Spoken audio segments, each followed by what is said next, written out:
Hello, everyone, and welcome to another episode of Beyond the Dais, a podcast about the stories taking place in and around El Paso County, Colorado. I'm your host, Scott Anderson, and today we are celebrating National Preparedness Month here on the podcast. National Preparedness Month is observed every September here in the U.S. to encourage people to be prepared for disasters and emergencies.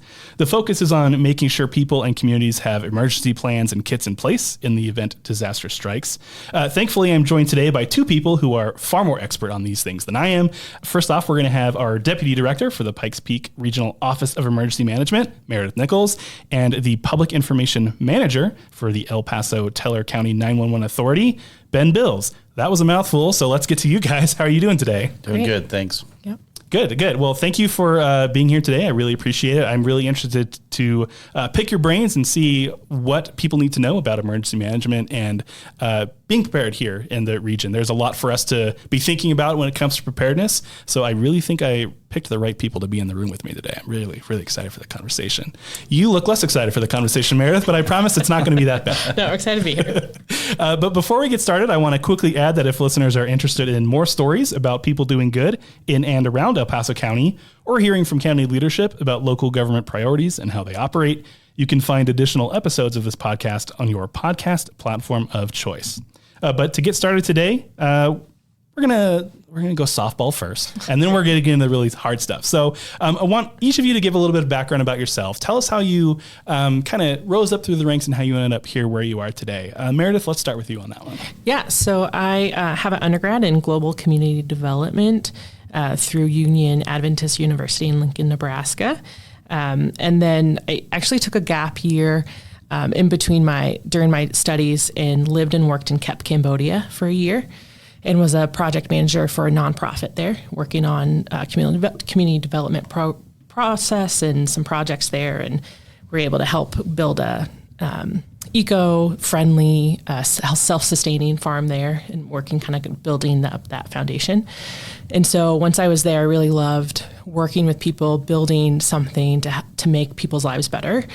And so that always helps whenever you have a gap year to reinforce the reason that you want to do the work. And so had that undergrad and then started my career in emergency management in Custer County. I was an intern there for some summer there and really enjoyed the work and was able to put what I learned into practice and saw how, again, building resiliency and working with an array of people to build resiliency in a community was awesome. And so from Custer County, went to the state emergency management, the Colorado Division of Homeland Security Emergency Management, and worked there for a few years.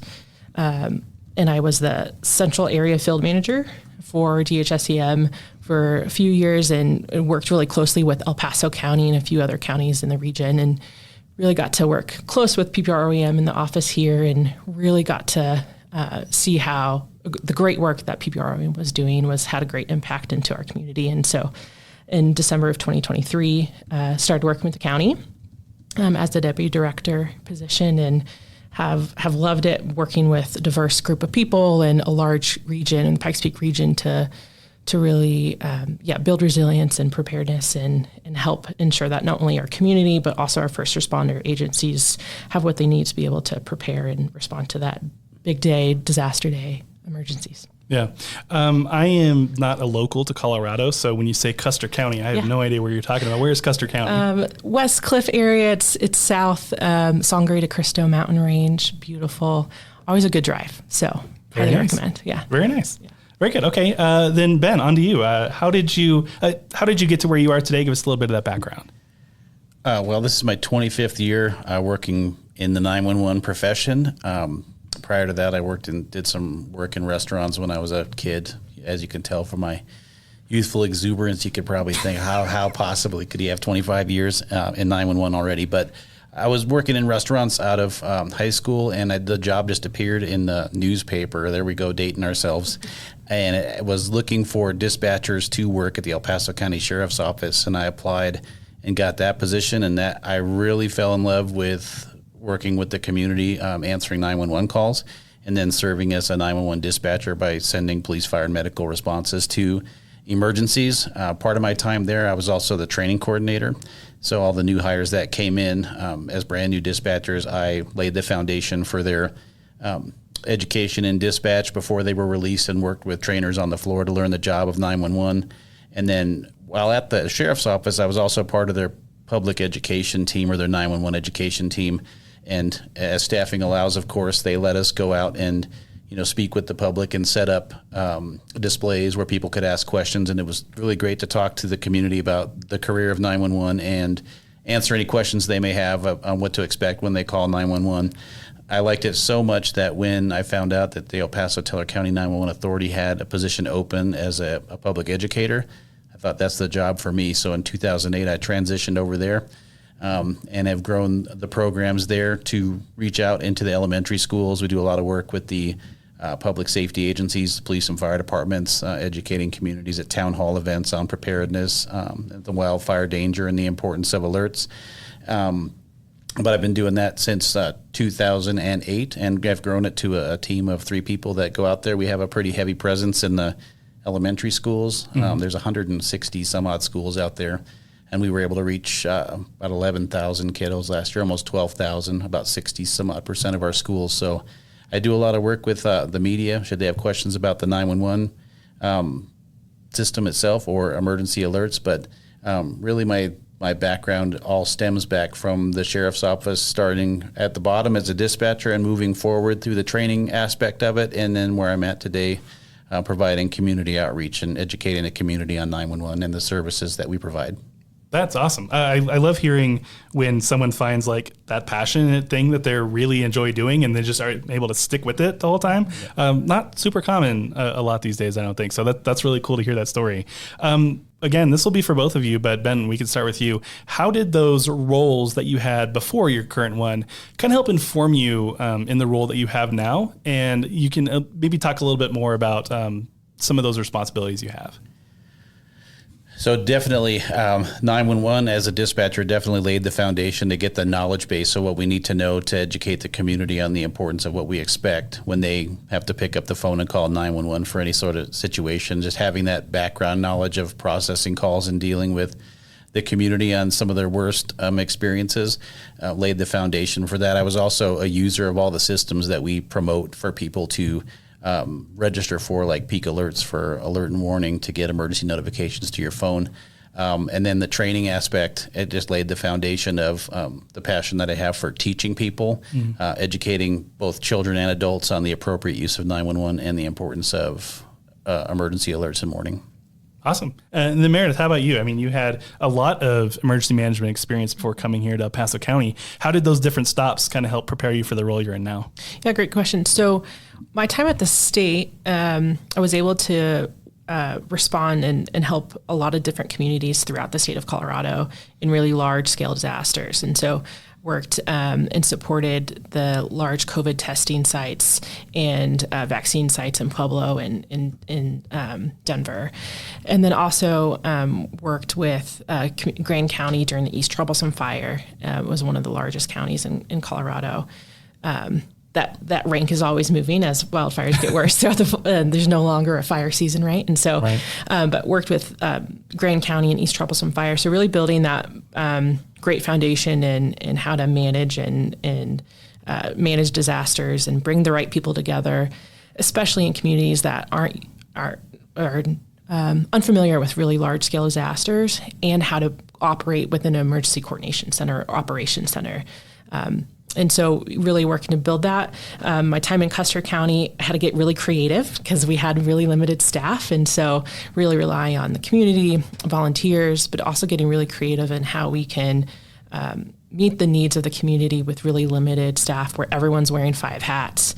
And so now bringing that experience into El Paso County and the Pikes Peak region, where we have a great amount of resources, a lot of partners to work with, be able to cross multiply that efforts. And, we work really close with Ben and his team and how we can amplify some messaging. And we're not doing the same thing over and over again. And we're not duplicating efforts, be able to really cross multiply our efforts across the region with these great partnerships that we're building. And that's kind of my role. How I view it is like bringing the right people together at the right time to have the right conversations. And usually we would try and do that before that disaster. But ideally, right? But if that doesn't happen, then we make sure that we look around the table, that we have the whole community identified and partners that engage with different aspects of our community are part of the planning process. And we want to make sure that we're planning with our community, not for our community throughout this whole, throughout disasters. And so something I really enjoy is seeing a problem and how we can get creative in solving it. And great thing about emergency management, there's always something that we see and want to improve. Something that we really focus on at PPR OEM is to continuously improve. And there's always ways that we can improve our response, our recovery, but also how we work and communicate with the public. And so we're always looking for ways that we can improve, and not only in relationship with our partners, but with the community. Very good. So as I stated in the open, September is National Preparedness Month. This is like a holiday for you guys, right? I mean, yeah, it's got to be pretty important month. So Meredith, I wanted to ask you, how does the Office of Emergency Management help the community prepare for disasters? Yeah. So as I mentioned before, we do partner a lot with 911 Authority, with the City of Colorado Springs and CSFD, Colorado Springs Fire Department, and any other agencies that are have these town halls or events that they're doing, these preparedness events. We always try and partner instead of trying to create something else that the community has to come to. Mm-hmm. So we do that. We also we'll go to booths and have preparedness information with the Senior Expo. We always will have a booth or some information at the El Paso County Fair as well. And so we always try and go to where people are going to be anyways, and then make sure that we share that information. And then we also have some great resources on pproem.com, and it has not only some quick links, but also a downloadable preparedness guide that has information on how to prepare and what to expect during all hazards. So from fires to floods, hazardous material spills, anything that there's a risk that we have in the Pikes Peak region is identified in this guide to help prepare our community. A big part of being prepared is staying informed. And so part of the work that we do is to make sure that our community is informed not only of our risk, but then how they can get information. And that a lot of that comes from from Peak alerts, to make sure that you're signed up for those emergency alerts. Because you can't, the first step in being prepared is to be informed. And so that's the easiest, takes a few minutes. The best way to be prepared is to have those alerts.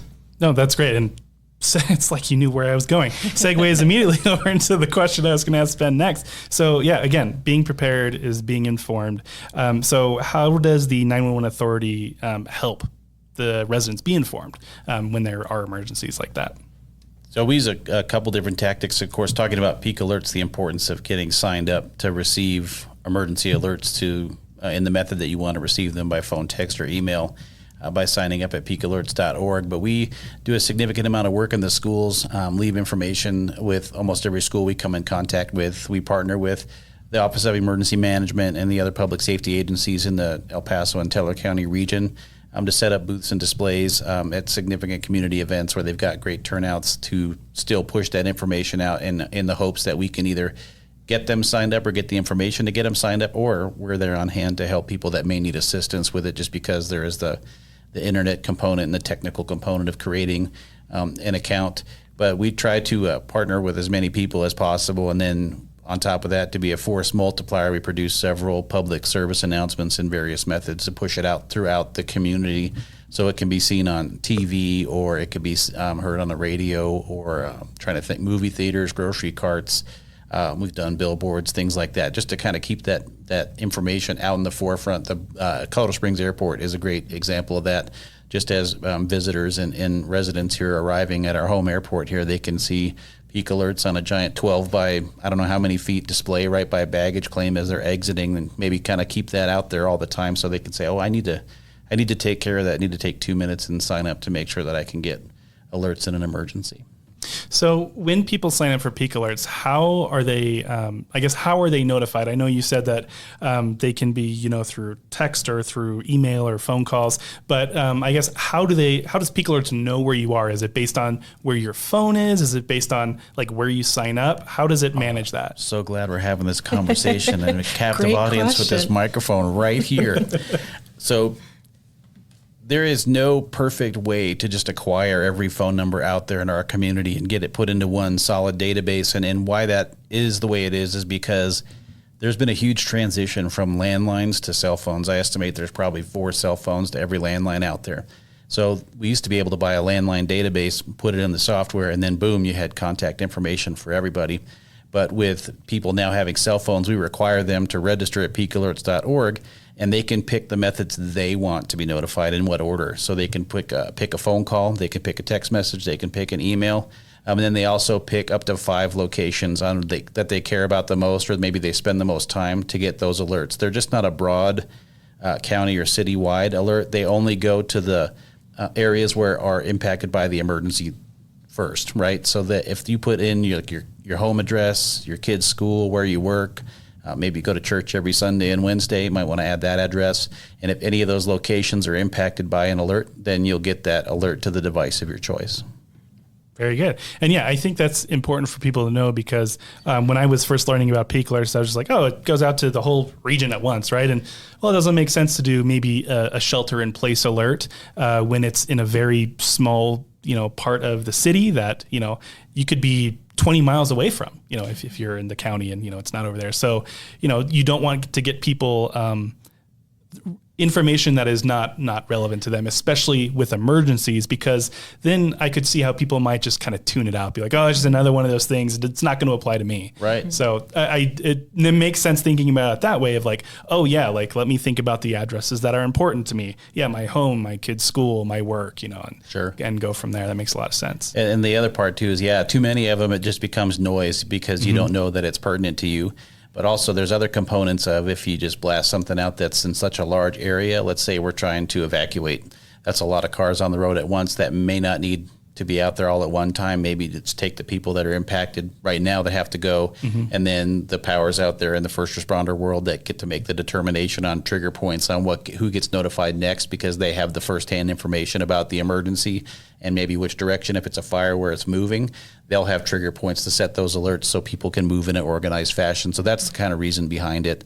There are a lot of folks that ask us, how come I just can't get every single alert out there? Right. But it's done purposely just to kind of keep some order and get people out as fast as we can that are impacted first. Definitely a fine balance that we want to make sure our community is informed. And the big part of that is actionable information. And so it's not just an awareness. Peak alerts, it truly is an actionable alert that goes out. And it varies from evacuations, pre-evacuations, to shelter-in-place orders, whether that's from police activity to hazardous material spills. And all of those different scenarios and incidents have different actions that we're asking the community to take, and that will all be part of that message that you receive once you sign up for that Peak Alerts. Very good. And then I've seen, this is more anecdotal, I guess, I've seen with some of those alerts that you'll get a notification when the alert goes out and like, hey, there's an emergency or there's a situation that you need to be aware of. And then also kind of like an all clear notification to let people know, hey, things are safe. We can go back to normal. So it's not just saying, hey, you need to get out of this area or you need to stay in your area, depending upon what the situation is, but also kind of that follow-up message of, okay, like now you can resume normal operations, essentially. Right. And they're trained, all the 911 centers that use the software, they're trained. If you tell somebody about the alert, so public facing, then you follow up with them to close it out so they know that they can do exactly what you said, resume normal activity. And for the OEM side of that, do you guys interact with Peak Alerts at all? And what does that interaction look like? Yeah, so we, as OEM, we don't send any Peak Alerts out, but we have an ongoing relationship with Ben Mills and his team and the 911 Authority. One thing that we did just recently, and it's been a great add into our information sharing to the public, is this information map. So any alert that goes out through Peak Alerts has a geolocation, right? Some radius, whether it's a mile radius or a pre-identified polygon, it's been identified on the map and you have that radius. And sometimes you hear about it on the news and you're like, man, where is that? I didn't get the alert, but maybe I want to see. And so you can go to this link. The link is added to each alert that goes out through Peak Alerts. Is that right, Ben? Each text-based alert. Text-based. Yep. And so then you can click on that link and it goes directly to that public-facing information map. And then not only can you see the radius or that alert on the map, you can also search your own address or whatever address you're interested in seeing if it's in that area, and it will automatically zoom to that address. And so you can see then in real time if you're in that area. And then you can also see the alert that goes out. So you can see that actionable message or alert that's sent out to community in real time. Yeah, and all the partners that were critical in making that happen. I mean, they created a great product there. It was definitely difficult prior to that all hazards map to locate an emergency, because every organization that uses an alert and warning tool are kind of bound by how their software, their platforms work. And the one we use is called Everbridge. So there's some confusion there sometimes. We use Everbridge to send alerts. It's marketed as Peak Alerts at peakalerts.org. So no matter if it changes down the road, that it will always be forever and ever Peak Alerts. We just point that URL to wherever we need to. But that map has a great color coding on there, a legend where you can see like, oh, that's red, that's a evac order, or that's yellow, that's a pre-evac order, and it's very clearly defined. And it just gives you that situational awareness component to where if you're receiving an alert, how close am I to that incident, and what do I need to do right now? Yeah, that's actually, I actually really like that, because, I was just thinking, if I'm someone who has signed up for, say, my home address and my kid's school address and my work address, if I get that alert, I may not know exactly which location that it's like pinging from. Right. And so if I can go to that map, it's like, oh, it's near my home location, or it's near my work location. Right. And so based on where I am, I can decide like, what needs to be done by that. But no, that's actually a really interesting ad, because I was thinking, well, how do I know which of those areas is pinging on that alert? So that's a really cool ad. Yeah. So the system got a major overhaul in the last probably 6 months to a year with some significant testing. One of the members of my team, her name is Gianna West, she came to us as an intern working on a different project for the 911 Authority for AEDs, but she kind of had the epiphany of, I'd like to kind of learn and see what the emergency alert system's all about. And just from somebody that had a perspective on it from outside of public safety, she goes, why are all these templated messages different? Why can't they all be the same? So now, anytime somebody gets an alert, it's the same format. It's the same message flow.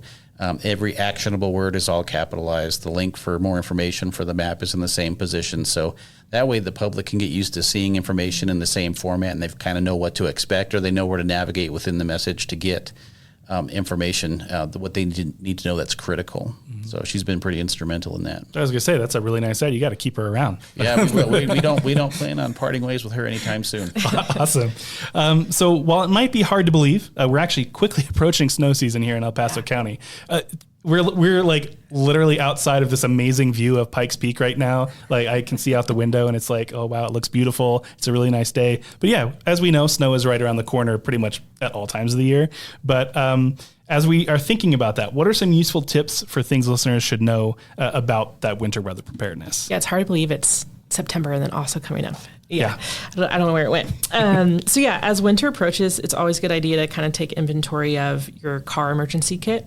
It's always good to have an emergency preparedness kit, and all of those information of like what you would want in it, like prescriptions and papers and cash and your, all those things you can find on pprem.com. But for specifically for winter, it's always good to add in shovels, snow melt, sand to your vehicle emergency kit. Always good to add in a couple extra layers. You don't know if you're going to get stuck in your car or not. It's always important before the weather comes to prep that in your vehicle. And then, so you want to prepare your vehicle not only with the supplies, but also you want to test your heater and defroster to make sure that they're running all right. You also can make sure that you have all weather snow tires installed before the snow comes. And then you want to prepare your home. And so ensure that ventilation pipes are not blocked. Make sure that carbon monoxide detectors are tested and work. Know where your water shutoff valve is in case there's a freeze or a pipe break. And then always insulate those pipes. And then on really cold days, you want to make sure that your faucets drip a little, like to avoid that freeze on those really cold days. During a winter storm, only drive if it's necessary. Please don't if you don't have to. And then if you do end up having to drive, it's always good to have another person in the car with you if you can. Make sure you have that kit and that you share your estimated time of arrival with someone too. And so that if they know that you're traveling in this winter weather and you have some type of accountability. And so if anything does go wrong, then you have someone else maybe in service that can help you out.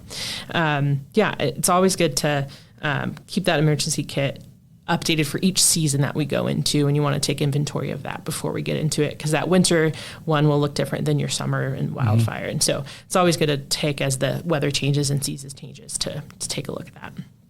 Very good.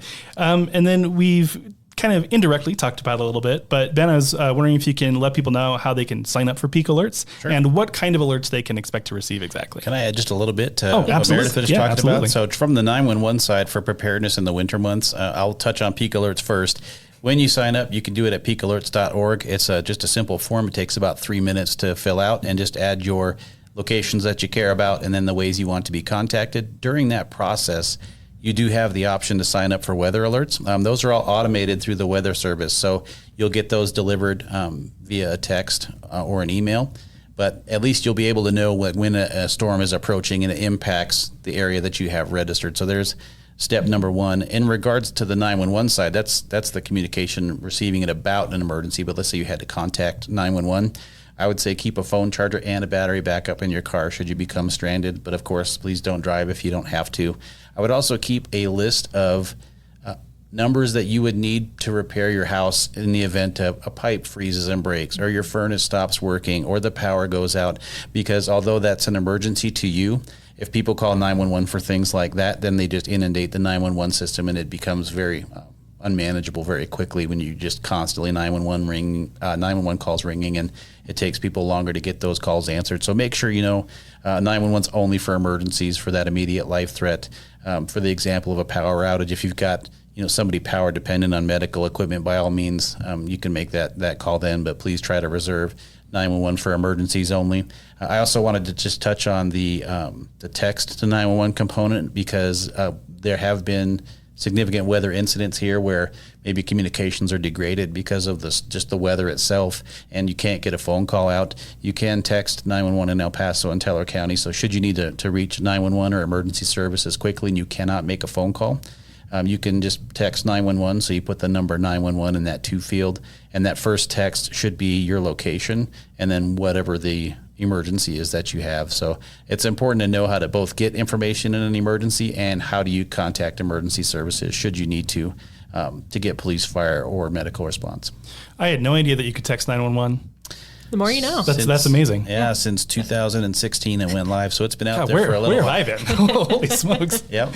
Wow, that's actually really cool. And it's funny because, we, as parents, I've got a few kids, we're teaching our kids, hey, the proper way to dial 911, right? And like when you do that, didn't even think, you can also text 911 kids, because they're much better with texting on a phone than they are on talking on the phone. So it would actually probably be more comfortable for them in some situations. I would say this though, we do train text to 911 as call if you can, text if you can't. Okay. And the reason behind that is it's always faster to make that voice call rather than a text message, because there's a lot of back and forth involved. Mm-hmm. Text to 911 is really great for people that are deaf or hard of hearing, and or if you're in a situation where your cell or your service is degraded and you maybe only get a text message out.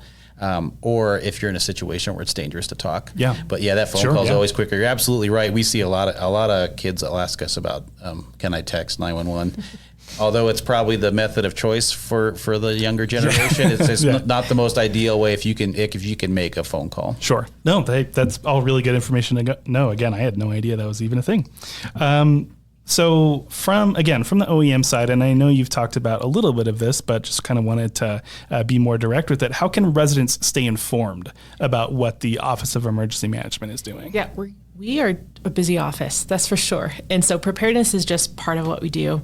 We have multiple missions in our office. And so you can, on our website, pproem.com, is the most up-to-date information of what we're doing, to include our information on our hazard mitigation plan. It's one of our kind of fundamental plans in emergency management that we are in charge of, and we update that every 5 years. It's a comprehensive planning effort. We incorporate different departments and municipalities in the Pikes Peak region. All 8 municipalities are engaged in this planning process. And so pproem.com/HMP update will have the most up-to-date information there.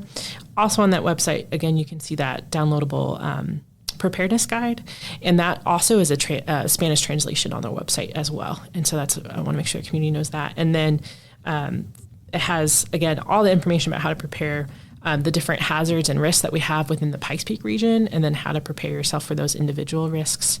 And then since we talked about winter weather, that's specifically on page 37, 38 of that guide too, if anyone's interested. Getting near the end of the conversation here, so just wanted to give you guys a final opportunity to add anything else that you think would be important for listeners to know about. Ben, let's go ahead and start with you. Sure. So I would just say just the importance, if you do anything for preparedness, is to be able to get information in the time of an emergency before the emergency happens, right? So during the Waldo Canyon and the Black Forest fire, we saw thousands of people not registered to receive alerts, and they're trying to get signed up during the incident. We want you to take that 2 minutes now. Do it while we don't have anything active that's happening. Sign up to 5 locations and up to 8 points of contact. If you have elderly relatives or elderly neighbors, please, by all means, please help them sign up. But if anyone out there is listening to this and they don't have access, let's say, or they are unable to navigate our website, we'll say that, they can contact us at 719-785-1971, and a member of our team will get that information put into the system for you. I did want to plug 2 apps in addition to that registration. I mentioned earlier that Peak Alerts is powered by a software called Everbridge. It is wonderful. You can download the Everbridge app, and that turns your phone essentially into a roaming beacon. So when I mentioned before that you sign up those addresses and you get notifications just for those addresses, the app knows if you're traveling into an area that you may not be registered for, and it'll trigger your profile to alert you all the ways that you have signed up with that Everbridge app on your phone. And then the Reachwell app is how we communicate in up to 130 different languages. So if someone needs an alert other than in English, they can download the Reachwell app, select Peak Alerts, and then pick the language that they want to receive information in. All right. Meredith, how about you? Yeah, I just really encourage our community to stay informed, to really have that ownership of preparedness. It's always good to put that reminder, especially this month with Preparedness Month. But this is, in the Pikes Peak region, I think we're one of the most unique regions in the hazards and threats that we have in the region. We have, of course, our wild urban interface, the WUI to the west, but we also have the PUI, the prairie urban, peri-urban interface. And so we're not a stranger to fires or floods, and we also have increased hazards in those because of the extreme weather that we're seeing and trends in those, but also hazardous materials, and also an increasing threat is that cyber threat. And so all of the information on how to prepare yourself and your family, the best way is PPRM.com to have that resources. You want to make sure you have a communication plan with your family. If phone lines go down, and they always get flooded during emergencies anyways, even if they're not quote unquote down. And so you have that rally point with your family or your friends or whoever your community is, to make sure that you guys can stay connected and connected through those disaster times. And so, PPRM.com has more than you ever could know about preparedness there, and really encourage our community to look at that. All right. Well, thank you, Meredith and Ben. I appreciate you taking the time today and for all that you do here in El Paso County. So thank you for making the time to talk to everybody about National Preparedness Month. Thank you. Yeah, thank you very much. If you are interested in listening to additional episodes of Beyond the Dais, be sure to look for us on Podbean or wherever you get your podcasts. Thanks for listening, and we'll see you next time.